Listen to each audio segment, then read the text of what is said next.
Bonjour, une nouvelle vidéo aujourd'hui, mais une nouvelle vidéo qui ne devait pas voir le jour, qui n'était absolument pas prévue du tout. Voilà, absolument pas prévue du tout. C'est une vidéo où on va parler de David, Paranormal du 24 malheureusement. J'avais pas du tout prévu de faire une seconde vidéo sur lui.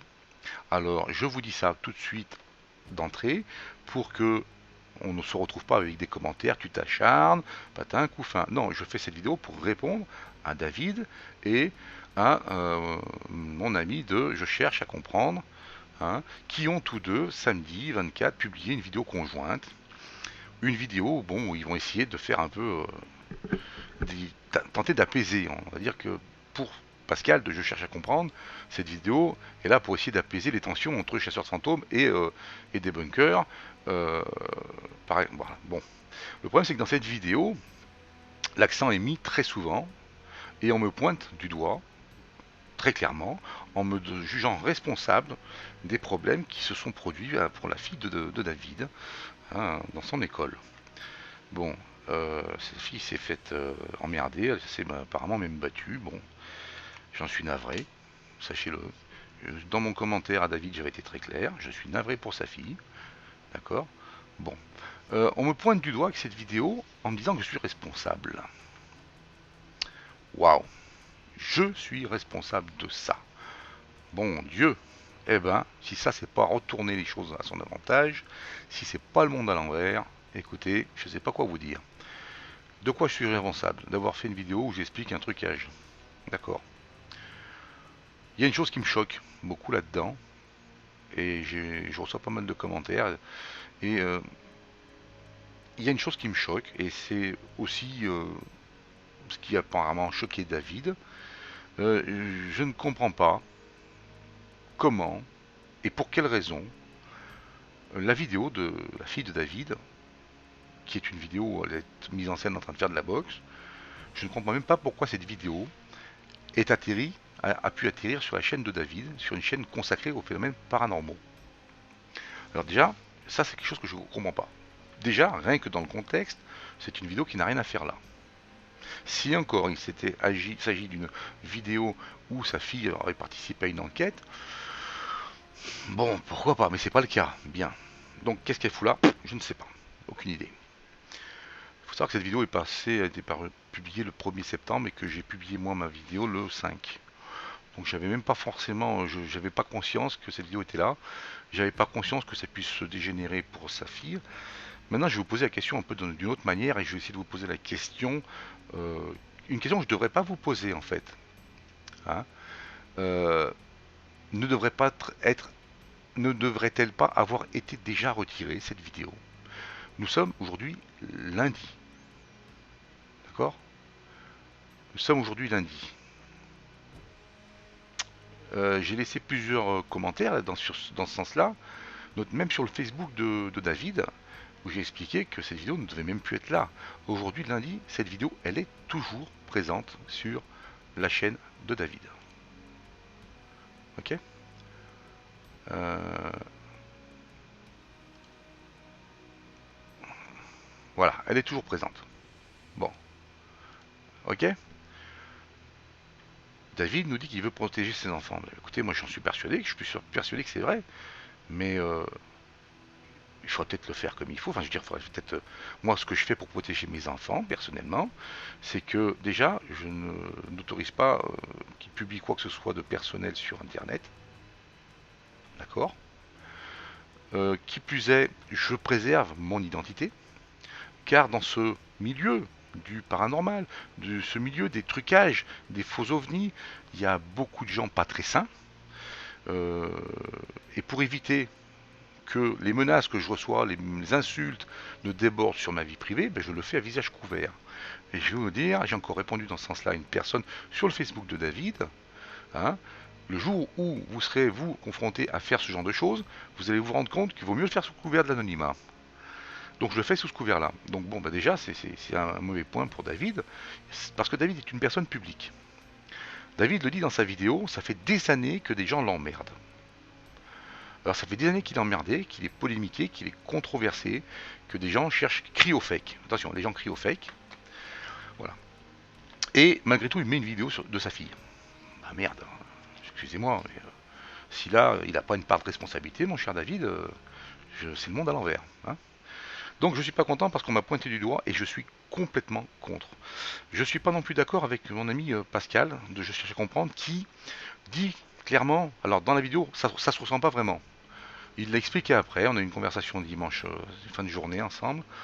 Il a expliqué que effectivement je ne suis pas responsable de ce qui s'est passé, mais que j'ai une responsabilité morale en tant que système déclencheur. Comme je viens de lui dire sur un message, je n'ai aucune responsabilité morale. Je suis effectivement le système déclencheur, mais je n'ai aucune responsabilité morale sur ce truc-là. Je suis très emmerdé pour sa gamine. Hein, je suis très emmerdé pour sa gamine. Et je peux vous garantir que moi non plus, je serais pas content si ça arrivait à ma fille. C'est clair. Et je pense qu'on est tous pareils. David est papa, moi aussi je suis papa. Moi aussi j'ai une gamine qui a 10 ans, la dernière c'est elle a 10 ans. Je vais vous dire, je suis grand-père même. D'accord.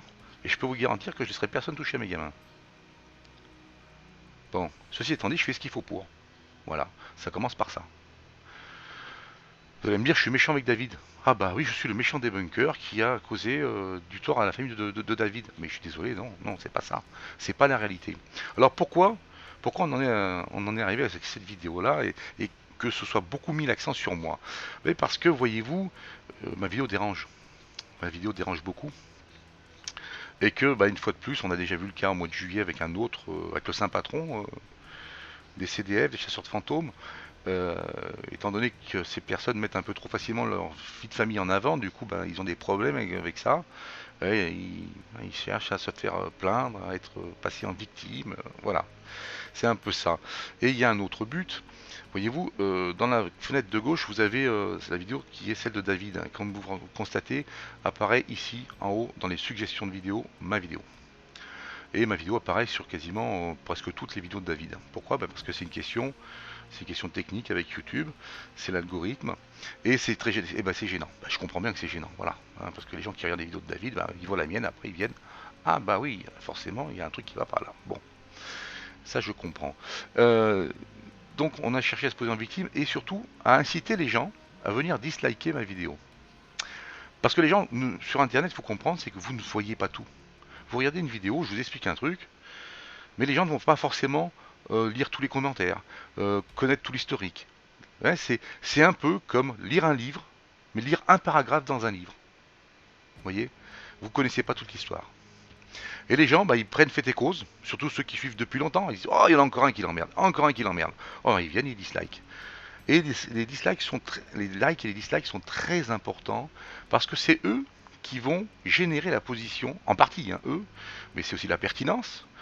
Hein, c'est en partie eux qui vont générer la position des vidéos qui apparaissent dans les suggestions. Et depuis le 24, j'ai remarqué très vite un net accroissement des dislikes en faveur de ma vidéo, en défaveur de ma vidéo, alors que c'était le contraire, il y avait une très confortable avance.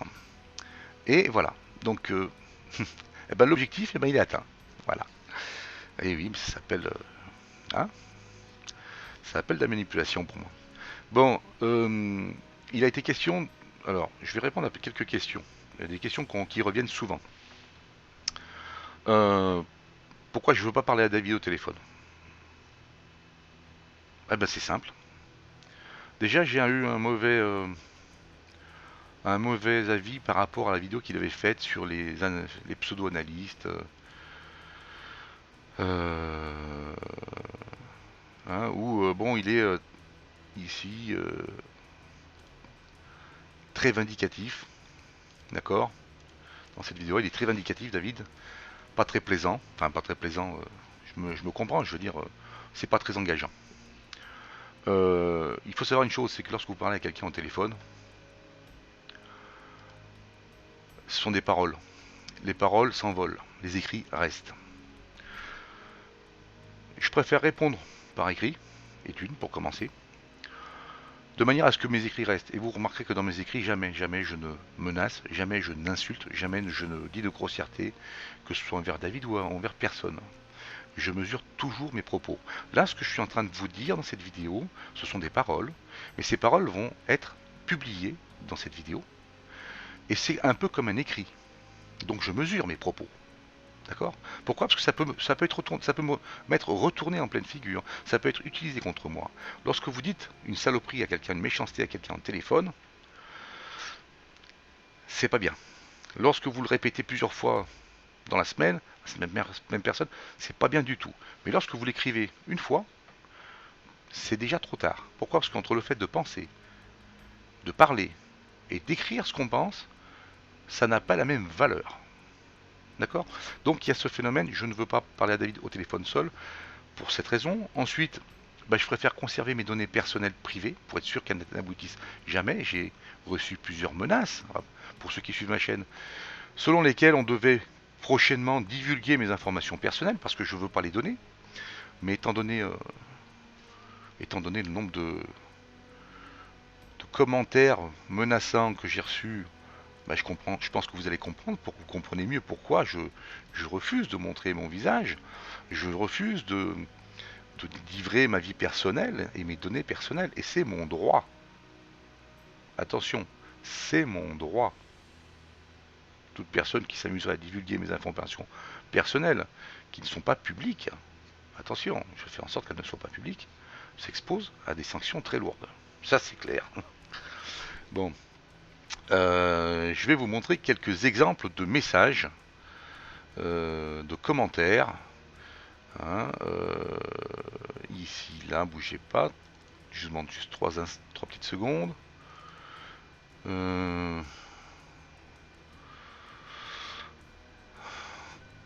Ça encore, c'est pas méchant.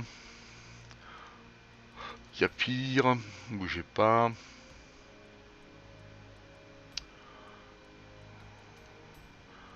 Voilà.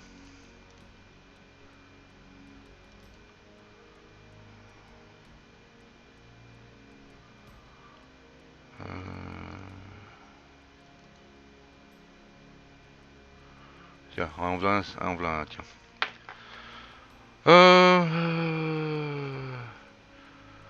Bon, je pense que c'est assez éloquent. C'est rien encore, hein, c'est rien. Hein, on m'a menacé de divulguer mes informations personnelles. Une personne a cru réussir à le faire d'ailleurs. Enfin bref, bon. Donc voilà pourquoi je ne veux pas parler à David au téléphone. On m'a aussi beaucoup demandé pourquoi je refusais d'accepter l'invitation de David à aller voir les rushs chez lui. Parce que c'est pas comme ça que ça marche pour commencer. D'accord? Ensuite, dans la vidéo qui a été publiée le samedi 24 par mes deux collègues, enfin mes deux collègues, par David et Pascal, j'allais dire Jonathan, excusez-moi. David nous annonce très pertinemment que à 14 minutes 36, je crois, vous irez voir, que les rushs sont sur son PC ne sont plus sur sa carte SD. D'accord? Donc déjà, ça n'a plus le même intérêt. C'est un peu comme si j'allais voir chez lui sa vidéo sur YouTube. D'accord? Bon. Pour ceux qui comprennent un peu ce que je veux dire, ils ne sont plus sur le support d'origine apparemment, ils sont sur son PC. Donc je vois pas pourquoi je me déplacerai pour ça. Ensuite, il nous annonce que ces vidéos, enfin ces rushs, ont été envoyés, et ça c'est très très bien, enfin, parce qu'on nous parle beaucoup de ces rushs. On nous parle beaucoup de ces rushs, on parle beaucoup des rushs depuis l'affaire du Saint Patron. Moi personnellement, j'ai jamais demandé de rush à personne. Je me débrouille avec ce qui est publié légalement sur internet. Et je me débrouille à faire ressortir les éléments que je peux faire ressortir.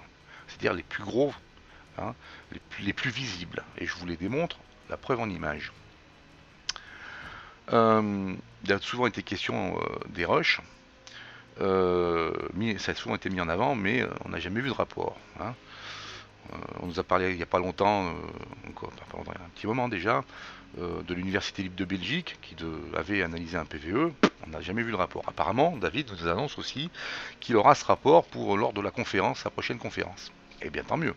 Comme ça, ce rapport, et ça, David l'a bien précisé sur Facebook, il a laissé un commentaire dans ce sens-là où il dit qu'effectivement, les rapports seront publiés. Bon, eh bien, je prends note. Hein, et c'est quelque chose que personnellement, je trouve tout à fait logique et normal. C'est quelque chose qu'il aurait pu même éviter de faire en payant, puisque s'il les avait publiés, bah, ça aurait été encore plus simple. Au moins la partie intéressante. Hein, voilà. Hein, c'était une autre solution. Bon. Donc on me demande souvent pourquoi ne pas me déplacer chez David pour les rushs. Ben voilà la raison. Hein, et d'une. Ensuite, c'est pas comme ça que ça marche. Hein, quand vous voulez faire prouver votre bonne foi, c'est à vous de faire la démarche. Si moi demain, comme j'ai expliqué donc à Jerry, Steve, et ainsi que à David, si moi demain je veux prouver que j'ai des petits hommes verts qui habitent au fond de mon jardin, je vais m'acheter une caméra. Je vais faire en sorte que cette caméra soit de la meilleure qualité possible, qu'elle ait tous les outils, notamment le timecode, pour qu'on puisse tracer tout ça, géolocalisation, tout ce qu'il faut. Et une fois que j'aurai cet élément, et que j'aurai pu capturer en vidéo les petits hommes verts qui habitent dans mon jardin, je sais, je vous le précise, c'est une blague, hein, c'est juste pour rigoler, je dis ça, mais si j'arrivais à faire ça, et que j'ai dans les mains une telle séquence vidéo, la première chose que je ferais, c'est de faire expertiser cette séquence vidéo. Pourquoi? Parce que ce serait quelque chose que tout le monde, dans le monde entier, attend. C'est un peu ce qu'on a avec les deux phénomènes de David, à savoir le phénomène de l'ectoplasme de la chaise et le phénomène du visage démoniaque. Hein, ce sont des phénomènes que tout le monde voudrait voir, mais officialiser, authentifier. Et ça, c'est quelque chose d'important. Parce que même si ça coûte de l'argent, en termes de notoriété et de retombée, la personne qui nous prouve, voilà, la vidéo, elle est là. Regardez, elle vient d'être expertisée par tel laboratoire, agréé par les tribunaux, la totale, tout le rapport, il n'y a pas de trucage, c'est authentique.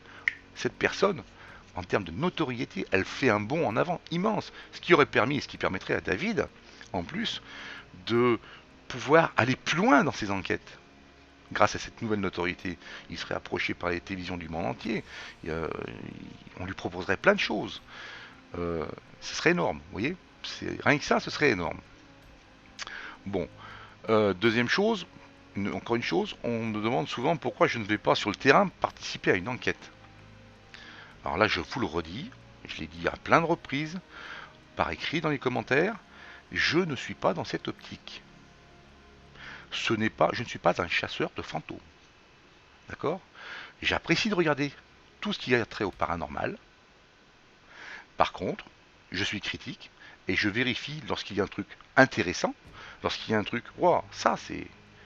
Et je vérifie que ce qu'on me montre est authentique. Point. C'est mon droit. Je ne suis pas dans l'optique d'aller me promener en forêt ou n'importe où. C'est pas mon but. Donc déjà, je vous demanderai d'avoir l'amabilité de ne plus me balancer ces commentaires-là. Ça sert à rien. Je ne veux pas aller sur le terrain, que ce soit avec David ou un autre. C'est pas le fait de David, attention. Hein. Avec quiconque, ce n'est pas mon optique. Et surtout, certaines personnes utilisent cet argument pour dire oui, mais tu vois, David fait pas de fake, ou machin fait pas de fake, ou Tartampion fait pas de fake, t'as qu'à aller voir sur le terrain. Mais en quoi le fait que j'aille sur le terrain avec eux, participer à une enquête, prouverait que lorsque je dis que cette vidéo est truquée, c'est pas vrai. Moi je vous dis si cette vidéo elle est truquée, pour moi c'est qu'elle est truquée. Je vous montre les images, je vous montre toutes les preuves que j'ai. D'accord? Des preuves les plus faciles à retrouver. D'accord? Pour que les personnes les moins habiles puissent elles-mêmes le voir. Hein, c'est ce que j'ai fait avec l'ectoplasme de la chaise. Hein. C'est pas, je vois pas l'intérêt. C'est un ce genre de commentaire, ça n'a aucune logique, aucun bon sens. Les personnes qui posent des commentaires pareils, si elles le font de bonne foi, je leur demanderai mais de se réveiller. Ça n'a rien à voir. Ça n'a rien à voir. Le fait de pouvoir vivre une expérience et de dire oui j'ai vécu une expérience n'a rien à voir avec le fait ah ben j'ai dit cette vidéo est truquée. Ça va pas enlever, ça va pas minimiser le fait qu'elle ait été truquée. Voyez-vous, ça ne va rien minimiser. Bon, je pense en avoir dit pas mal. Quel autre type de commentaire? Bon, ben, on a passé un peu les insultes, les menaces, tout ça. Alors pourquoi je ne fais pas cette vidéo, je fais ça en vidéo et pas en live? On a évoqué le live. Bon, J'ai beaucoup discuté avec mon ami, je cherche à comprendre, hier. Et déjà, il y a une chose, c'est que j'ai pas été invité pour ceci. D'accord? Alors, j'avais dit que je ne parlerais pas à David au téléphone, mais j'ai jamais dit que je refuserais de faire un live à 3 ou à 4 ou à 10. Hein. J'ai jamais dit ça. J'avais dit, exprimé à Pascal, ma volonté de peut-être faire des lives. Je commençais à regarder déjà. Hein. D'ailleurs, cette vidéo, je suis en train de l'enregistrer via le logiciel qui pourrait me permettre de faire des lives. Pour plusieurs raisons, mais ça c'est des raisons purement personnelles et d'emploi du temps. Les choses vont changer prochainement pour moi, normalement. Je risque d'avoir moins de disponibilité la semaine. Je risque de rentrer plus tard, donc je risque d'avoir moins de temps pour gratter les vidéos, tout ça. Donc de faire des choses plus faciles, plus rapidement en live, ce serait peut-être plus facile le week-end. Mais bon, c'est une idée comme ça. Donc bon, j'ai pas été invité pour faire ça, moi. On m'a pas demandé. D'accord? Comme j'étais pas là, j'ai pas pu me défendre. D'ailleurs, David dit que je ne le laisse pas se défendre, je suis désolé, mais quand vous irez voir sur ma vidéo, tous les commentaires de David sont présents. J'ai jamais refusé qu'il puisse commenter, au contraire, je l'ai même invité à le faire. Enfin, je l'ai invité à le faire. C'est écrit sous la vidéo, il n'y avait pas besoin de lui envoyer une invitation non plus. Et j'ai toujours répondu. D'accord? Ce qui n'est pas forcément le cas, j'ai encore des commentaires qui ne sont pas validés sur la chaîne de David. Je vous le dis en passant. Euh, Pourquoi? Alors, je refuse pas de faire le live, mais j'ai un souci, c'est que dans la discussion d'hier avec Pascal, le live, on l'a évoqué et on en a discuté, et je ne suis pas d'accord sur la méthode. Voilà. Moi, lorsque je vous propose une vidéo sur un trucage, je vous montre les éléments, je vous montre les images, je vous le décortique, je vous explique comment le refaire. Dans le live que veut faire, tel que veut le faire, je cherche à comprendre, il ne serait pas question de montrer la moindre image. Bah, excusez-moi, mais c'est comme m'empêcher de parler. C'est comme de parler dans le vide. Alors, Pascal a une démarche qui est un peu particulière. Je ne sais pas s'il comprend vraiment lui-même où est-ce qu'il veut aller. Bon, moi, j'ai des fois un peu du mal à comprendre. Là, sur ce coup-là, enfin, d'habitude, je comprenais bien, mais là, j'ai un peu plus de mal. Bon, il veut apaiser tout ça, mais oui, c'est très bien d'apaiser tout ça. Mais en quoi? Alors, on va faire ce live. On le fera, ce live. Mais moi, on le fera que si je peux montrer les images, parce que je vois pas l'intérêt sinon. Quand on va parler de la fille de David, de ce problème-là, il n'y a pas besoin d'images, on est bien d'accord. Bon, mais à un moment ou à un autre, on va parler de ce que j'avance, du trucage que j'avance, d'accord? On va parler de son expertise, de tout ça. Bon, si je peux pas montrer les images, à quoi ça sert? C'est un peu comme si après avoir fait ses analyses, après avoir reçu son rapport, David était invité à un live, mais ne pouvait pas montrer son rapport. On ne lui autorisait pas à montrer son rapport. Alors là, je pense que si c'était dans ce cas-là, vous seriez tous en train de vous mettre debout sur vos chaises, en train de gueuler, mais c'est quoi ce merdier? Eh ben moi, je suis pas désolé. C'est quoi ce merdier, Pascal? Tu refuses que je puisse mettre les images. Donc, si je peux pas mettre les images, il n'y aura pas de live. Par contre, si tu acceptes qu'on puisse montrer, alors là, pas de problème, on fera un live. Voilà. Donc voici dans la grande substance tout ceci. Surtout, retenez bien le fait des likes et des dislikes. Ne tombez pas dans le panneau de la victimisation parce que je suis désolé. C'est un peu comme ça que c'est présenté et c'est adroit. C'est très adroit. Mais bon, faut ouvrir les yeux. Moi, je ne suis pas responsable de ce qui s'est passé. Et comme je vous l'ai dit, hein, aujourd'hui, la vidéo de sa fille est toujours présente. Bon, faut qu'il fasse quelque chose. Et je suis pas le seul à lui avoir dit. Hein. Plusieurs personnes lui ont dit. Hein. Donc voilà quoi. Donc sur ce, moi je vous souhaite une bonne fin de journée. Je vous remercie de m'avoir écouté. J'espère que vous avez tout compris. Il y a plein de choses que j'aurais envie de dire mais que je ne peux pas dire pour l'instant. D'accord. Je vous souhaite, je vous demande pas de vous abonner.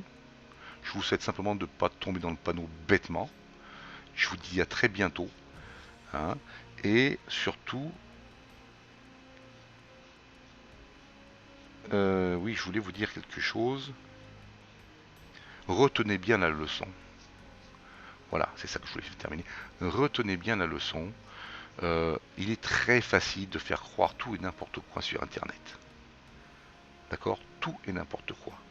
Comme je l'ai déjà dit, si je me suis intéressé à débunker les fakes, c'est parce que malheureusement, et on en a vu l'exemple là avec ce qui s'est passé, c'est que malheureusement on a affaire beaucoup à des jeunes qui sont déjà par essence en construction, ils sont psychologiquement en cours de construction, ils sont pas forcément armés pour faire la part des choses. Ils sont hyper connectés. Beaucoup regardent certaines émissions sur des petits formats d'écran, des tablettes, des smartphones. Sur des trucs pareils, vous ne risquez pas de démasquer un trucage. C'est à un point, je l'ai déjà dit à plusieurs personnes, à plusieurs reprises, dans plusieurs commentaires, que l'éducation nationale s'en inquiète, notamment de tous ces hoax et ces rumeurs. Elle s'en inquiète, elle a ouvert un peu une enquête, un peu une enquête, mais une discussion sérieuse là-dessus pour essayer d'englober ça dans le programme scolaire, pour apprendre à nos enfants de ne pas tomber aussi facilement dans les panneaux qu'on leur tend. Et c'est important. Alors pour moi ça l'est. Je suppose que pour beaucoup d'entre vous ça le sera aussi. Hein. Et voilà, c'est tout ce que je voulais vous dire. Donc à très bientôt. Je vous remercie de m'avoir écouté. J'espère que j'ai pas été trop long, que j'ai été bien compréhensible. Hein. Et à la prochaine.